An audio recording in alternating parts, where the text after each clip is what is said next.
Доброго ранку, Україну. Ми продовжуємо інформаційний ранок на телеканалі АТР. Це програма «Саба». І мене звати Єлизавета Церегрецька. Ми забираємо естафету у Гульсум Халілової і продовжуємо говорити про головні теми. Зокрема, безумовно, починаємо з теми окупованого Криму і подій там. Зокрема, сьогодні Генеральна асамблея ООН має провести пленарне засідання, під час якого розгляне доповідь третього комітету і має бути розглянута оновлена резолюція України стосовно українського проєкту, стосовно прав людини в окупованому Криму. Є вже реакція, відповідно, спікера Міністерства закордонних справ Мар'яни Беці. Вона відреагувала на це. І ми маємо навіть скріншот у соціальних мережах, де вона зазначила, що категорично засуджується судилище в окупованому Криму. Це цілеспрямовані дії Російської Федерації напередодні голосування в ООН резолюції щодо прав людини в Криму. І обговорюватимемо сьогодні це з активісткою Кримсос Євгенією Андріюк. Доброго ранку, пані Євгенія. Ну, власне, от таку тезу, я навіть не знаю, таке припущення, я не знаю, як навіть це можна охарактеризувати насправді. От Мар'яна Беца висловила свою позицію як спікер Міністерства закордонних справ. Скажіть, наскільки, на вашу думку, це дійсно взаємопов'язані явища? Сложно сказать, насколько прямо вот к этому дню на самом деле в Крыму готовили заседания, но то, что очевидно, оккупационная власть пыталась провести все заседания в один день, не переносить дальше, это очень видно из того, что вчера происходило. Было 15 минут в тех судах, где было много заседаний, 15 минут на одно заседание, ходатайства не принимались, все шло по такому конвейеру, были приняты заранее прописанные решения. Естественно, были курьезные моменты, когда в суде в заседании на одного человека прописано решение на другого человека, имя, фамилия. То есть очевидно, что было желание провести как можно быстрее. Сложно сказать, насколько это прямо взаимосвязано с тем, чтобы сделать это под день голосования. Тут скорее наоборот, потому что очевидно, что перед голосованием, я думаю, России бы хотелось показать, как все хорошо и ничего не происходит, и права не нарушаются. Вчерашние видео и фото судов, естественно, очень показательно о том, что то, что указывается в резолюции, то, что выносится на обсуждение, является абсолютно отражением реальной ситуации в Криму. Я повторюю, що ці засідання, які проходили вчора в окупованому Криму, це стосовно справи 14 листопада, коли кримські татари виходили на знак протесту з плакатами «Наші діти не терористи». Це були одиночні пікети, і варто зазначити, що люди виходили в абсолютно різних селищах. Тобто це відстань між ними навіть була, розчислювалося у кілометрах. Ми зараз бачимо відео, власне, як це відбувалося. Тим не менш, кримським татарам вчора на засіданні інкримінували те, що вони порушували процедуру, я не пам'ятаю чітке формулювання, тим не менш, порушували правила проведення одиночного пікету. На вашу думку, якщо провести паралель з одиночними пікетами, які відбуваються в Москві, у Санкт-Петербурзі навіть щомісячні на підтримку і кримських татар, і політичних в'язнів, де люди стоять на відстані декількох метрів між собою, чому їх не засуджують, чому немає там адміністративних арештів, штрафів?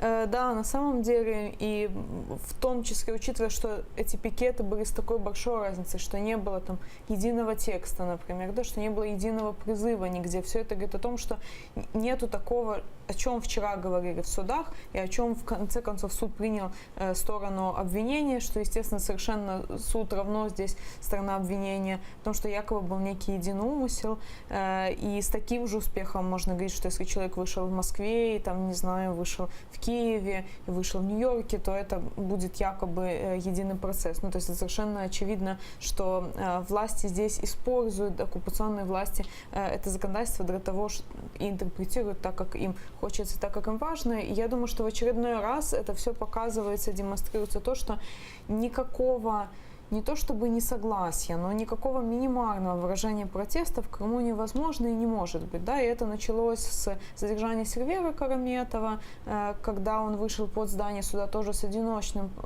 плакатом. Его сдерживали, не просто ему дали штраф, ему дали реальный арест. Вслед за тем, когда вышли в солидарность с ним людей, их опять задерживали, да, на кого-то составляли протоколы, кто-то был тоже привлечен к ответственности. И вот здесь сейчас эта волна.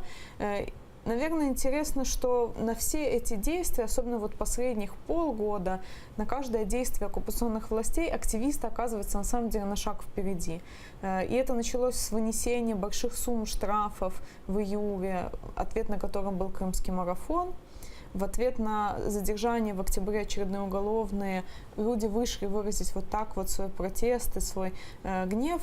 В ответ на это начались массовые суды, и люди на это ответили. Вчера, мне кажется, что из просто самого, наверное, важного, что вчера произошло, это то, что очень многие люди вчера на себе испытали, что такое российское правосудие. Очень многие вышли, на каждом суде было как минимум по несколько человек зрителей и общественных защитников.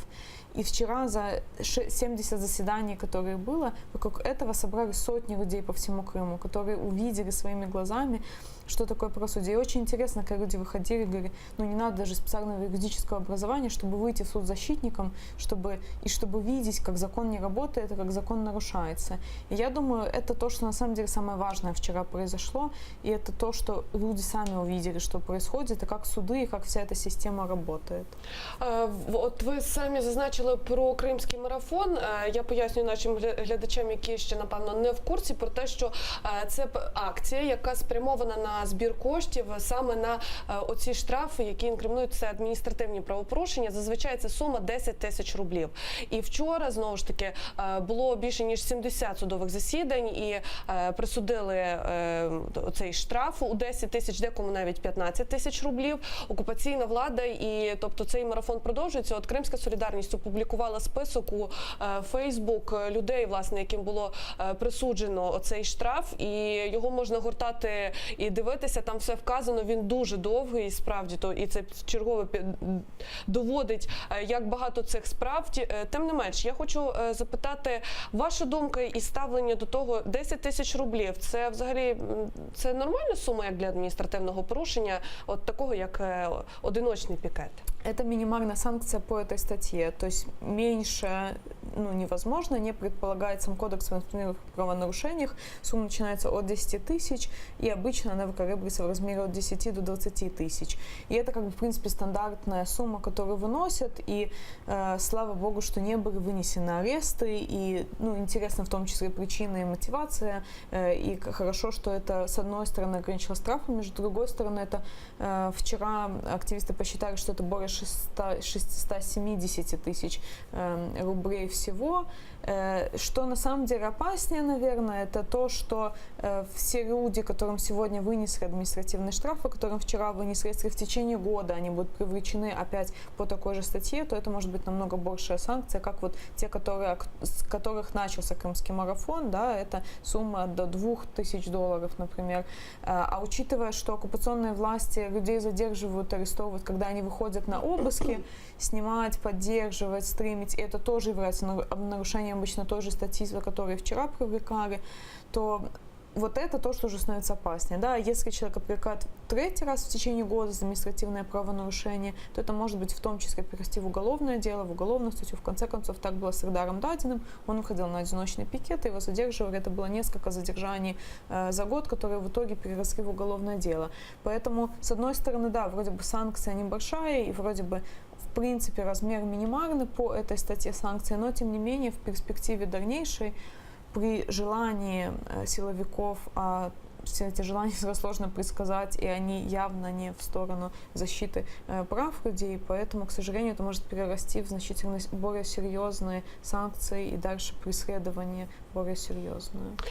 Пані Євгенію, я хочу вас попитати наступне. Особисто в мене брак не сил насправді говорити на цю тему не тому, що вона є неважливою, а тому, що рівень оцієї безкарності стосовно окупантів, він просто перевищує якісь адекватні межі насправді, тому що та ж сама там оновлена резолюція, яка була проголосована 14 листопада в ООН, що вона дає? Санкції, міжнародна спільнота усіляко реагує і так далі, засуджує.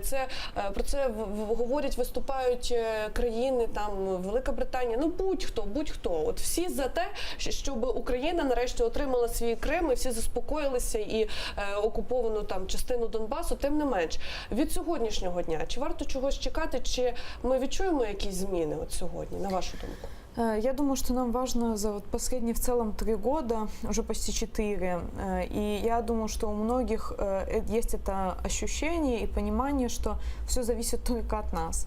Да, нас будет поддерживать международное сообщество, да, они будут принимать меры, которые они могут, но в первую очередь мы должны надеяться сами на себя. Это наша задача, это наша страна, и мы должны сами предпринять какие-то действия. И поэтому меня в первую очередь вдохновляют люди, которые выходят в Крыму, которые сопротивляются, которые таким образом очень, не пусть даже сказать, очень красиво показывают свой протест, но это настолько контрастирует с действиями силовиков, настолько контрастирует с действиями судов все то, что делается.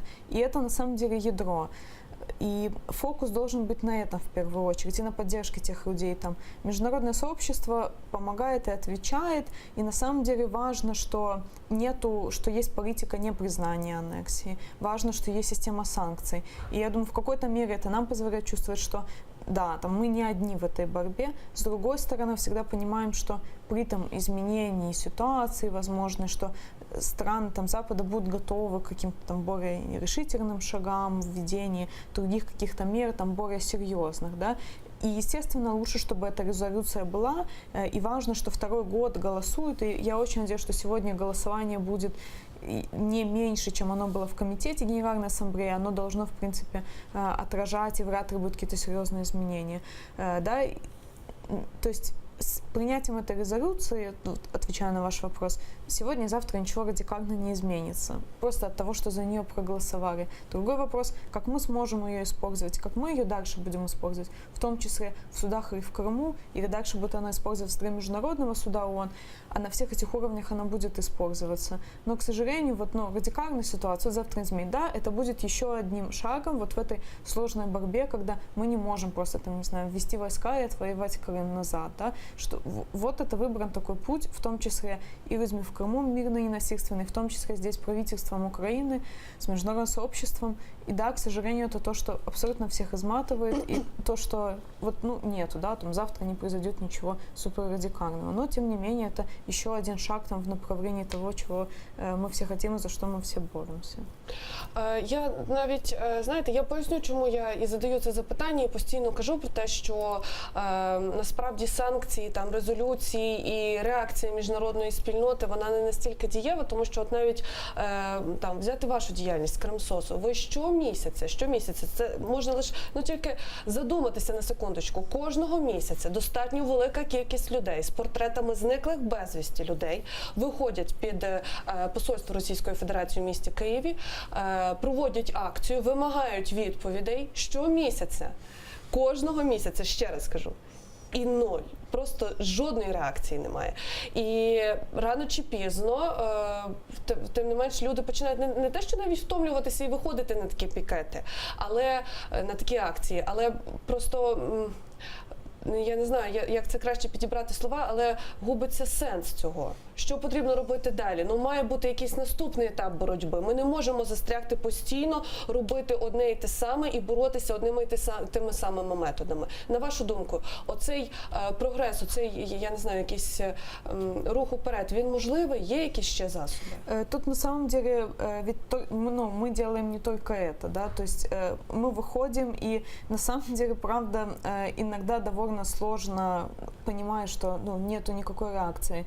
Но нас очень во многом мотивируют семьи, те семьи, у кого похитили членов семьи, и те, которые ждут их. И мы понимаем, что очень часто даже понимая, что не будет никакой реакции от России, но мы делаем это в том числе для того, чтобы имена людей, которые пропали, звучали постоянно каждый месяц, хотя бы мы все произносили их имена. Потому что если мы не будем этого делать, к сожалению, похищенные, это дела не такие, как с политическими заключенными, ничего не происходит по ним. Если не говорить специально, то тогда никто не будет говорить. Но кроме этого ведется работа с международными организациями, да, то есть ведется работа, кроме таких политических, как, например, Генеральная Ассамблея, да, то есть вот то, о чем мы мы говорили. Есть международные судебные, квазисудебные органы, и в том числе готовятся и подаются иски в Европейский суд по правам человека, идет работа с другими международными судебными организациями. И я думаю, что в том числе, когда начнется, например, акция, когда дела будут рассматриваться Европейским судом, и почему это важно, Европейский суд рассматривает дело конкретного человека и рассматривает, есть ли нарушение в отношении него или нет. И если есть нарушение, то он принуждает государство выплачивать компенсацию за это нарушение. Да, и я думаю, что то есть, это занимает какое-то время, но я думаю, что в том числе, когда начнется этот процесс, то будет, да, понятнее, что есть какие-то, в том числе, другие методы, это станет видно. Сейчас просто все это, многие из этих інструментів не видно. Я вас зрозуміла. Ми обов'язково зараз ще повернемося до теми стосовно прав людини. А в нас зараз на телефонному зв'язку Еміль Курбадінов, адвокат. Еміль ага, салям алейкум, чи чуєте ви нас? Алейкум салям, да-да. Скажіть, будь ласка, ми всі, звісно, в курсі того, що відбувалося минулої доби в окупованому Криму, але, будь ласка, ваш висновок, підсумуйте, будь ласка, події вчорашнього дня. Ой, вчерашний день я могу, подытожить как абсолютно удавшееся и положительное явление со стороны тех, кого власть преследует, да. Я очень рад, что люди смогли самоорганизоваться, что люди смогли защитить себя. И я просто был поражен тому, что, несмотря на то, что это были десятки активистов, которых пытались привлечь, привлекали к административной ответственности, среди этих же активистов нашлись те, кто стал на их защиту, нашлись юристы, нашлись совсем новые лица. И это просто, на мой взгляд, это замечательно. Еміль ага, стосовно кримського марафону, тобто він буде тривати, тому що рішення суду – це чергові штрафи і досить таки немаленькі. Я правильно розумію? Да, крымский марафон, он продолжается. Вот это такой новый виток, можно сказать, новое дыхание этого крымского марафона. Потому что, как минимум, это около 1 миллиона рублей штрафов необходимо будет оплатить только за вчерашний день, за вчерашние судебные решения, абсолютно незаконные. Я вас зрозуміла. Ми вам дуже дякуємо, що ви до нас долучилися. Чохсаунес, Еміль Курбадінов, адвокат, був з нами на зв'язку, розповів про те, що, власне, відбувалося вчора в окупованому Криму. Пані Євгенію, декілька слів, власне, от що ви почули стосовно від Еміля? Да, я, наверное, одну вещь добавлю, что мы тоже вчера начали собирать, и поддерживать крымский марафон здесь у нас, и мы стали собирать деньги в офисе у нас, просто вот как, в том числе, вчера, как ответ довольно спонтанно, и те люди, которые есть здесь, на материковой Украине, хотят как-то поучаствовать и не знают как, то можно в том числе обращаться к нам, можно приходить в Крымсоц, и мы придумаем, как дальше передать эти средства в Крым, потому что, думаю, что очень важно, что кроме того, что это инициатива на оккупированном полуострове, очень важно для нас здесь поддерживать максимально то, чем мы можем, и я уверена, что если мы присоединимся, то будет еще лучше. Мы делали это в том числе и когда в августе собирали средства, я думаю, что это очень важно. И тоже, пользуясь моментом, проанонсирую, что 20 числа будет вечер солидарности с семьей Дигирминджи. Бекир Дигирминджи находится сейчас под арестом и находится в очень тяжелом состоянии в больнице. Его сын Мустафа Дигирминджи является фигурантом дела 26 февраля, находится под арестом. И вот здесь, в Киеве, опять же, мы будем делать уже, я надеюсь, то, что станет традицией, то, что мы называем киевская крымская солидарность, в солидарность с теми семьями, с теми, кто находится там под репрессиями. Мы здесь собираемся тоже, чем можем, да, хотя бы говорим хоть какие-то слова поддержки, поэтому, опять же, призывать тех, кто может, в 7 часов в Крымском доме завтра будет вот такое мероприятие, я думаю, тоже будет очень важно тем, кто хочет участвовать. И это вот, возвращаясь к тому, о чем мы говорили, в том числе, как можно по-другому, что можно делать по-другому, да, и то есть говорят о том, что, с одной стороны, есть и другие вещи, там, кроме того, что мы выходим, но на самом деле, я думаю, особенно это вызов, как это является вызовом в Крыму, так это и вызов здесь, на материковой Украине, потому что многие люди, кто сюда переехал, они боятся говорить открыто или боятся выходить, зная, что у них там семьи, и понимая, что они хотят туда ездить, и это, вполне понятно, да, что это вот там позиция, это такой выбор. И понятно при этом, что те формы, которые предлагаются, там выходить, например, на уличные акции, являются таким образом неподходящим для этих людей. И на самом деле И это мы часто обсуждаем в различных там наших обсуждениях, как дальше делать, какие новые формы искать для того, чтобы это развивалось, чтобы, правда, это уходило в другое русло, и чтобы собирать людей, чтобы это была форма, когда можно привлекать всех тех людей, которых это волнует, да, не только тех, кто готов, например, выйти с открытыми лицами, потому что понятно, что, ну, в ситуации каждого там личный выбор, каждой личной ситуации нету пока что форм других. И я думаю, что, опять же, нужны формы как можно более тесного поддержки и сотрудничества с людьми, которые выходят на полуострове. Им очень важно чувствовать, что мы здесь тоже, не знаю, не просто сидим и смотрим, что они там делают, что мы здесь для того, чтобы поддерживать их, и мы вместе просто с разных сторон делаем для одного и того же. Поэтому я очень надеюсь, и в том числе я вижу это развитие, что происходит, смена форм, и очень надеюсь, что оно и будет дальше развиваться, и что здесь в Киеве мы тоже придем к таким формам, как вчера было в Крыму, когда люди будут приходить не просто несколько десятков людей на акцию, но когда будут собираться те люди, которые сюди переїхали, потому що на самом деле всіх нас здесь очень много.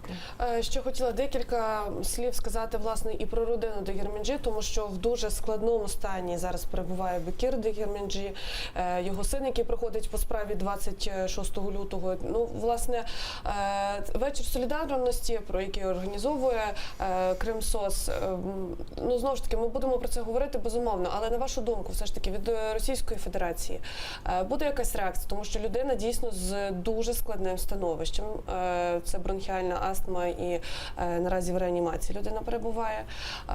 Це якось вплине на хід розслідування, на хід цих судових засідань в окупованому Криму? Я очень надеюсь, тут, к сожалению, мне жаль, что не могу сказать никаких других слов, я очень надеюсь, что после того, как Бекира станет легче, его как минимум оставят в больнице, и после этого его поместят под домашний арест, то есть сменят меру пресечения на более мягкую. И я думаю, это уже даже не вопрос, то есть это просто вопрос, не знаю, уважения, да, защиты человеческой жизни просто. Потому что то состояние, в котором он сейчас находится, это является результатом того, что он провел месяц в СИЗО, в тех условиях, которые, в которых он не может быть в связи с состоянием его здоровья. Он 5 дней до этого, до того, как он попал в реанимацию, ему не оказывалась медицинская помощь, он фактически не спал, и это привело к тому, что он попал в реанимацию. Если бы в течение этих 5 дней, скажем, его госпитализировали на другой день, если бы ему стали оказывать медицинскую помощь раньше, то это бы не привело к такому критическому состоянию.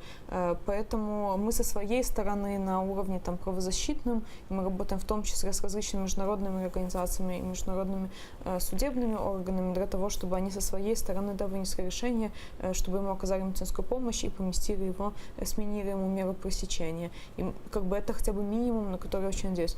В целом, говоря об этом так называемом деле Вежие Кашки или условно то, что называется в Крыму называют деле вымогателя, сложно сказать, насколько состояние здоровья на самом деле сможет повлиять на уголовный процесс. Скорее всего, это никак не будет взаимосвязано, уголовный процесс будет дальше продолжаться и расследование будет вестись. Опять же, видя в Крыму, как происходит, когда некоторые дела на досудебной стадии находятся в течение не просто года, а 1,5 лет или 2 лет, и очевидно, что чем сложнее делать, чем сложнее его сфальсифицировать, тем дольше происходит обычно досудебное расследование, поэтому сложно сказать, сколько еще будет длиться до самого суда, да, сколько еще ФСБ и полиция будут собирать доказательства, якобы показывать якобы вину, а учитывая, что дело сфальсифицировано, явно это будет занимать довольно много времени. Поэтому я надеюсь, что хотя бы сейчас всех фигурантов этого дела сменят меру пресечения, учитывая их возраст, учитывая их состояние здоровья, и уже после этого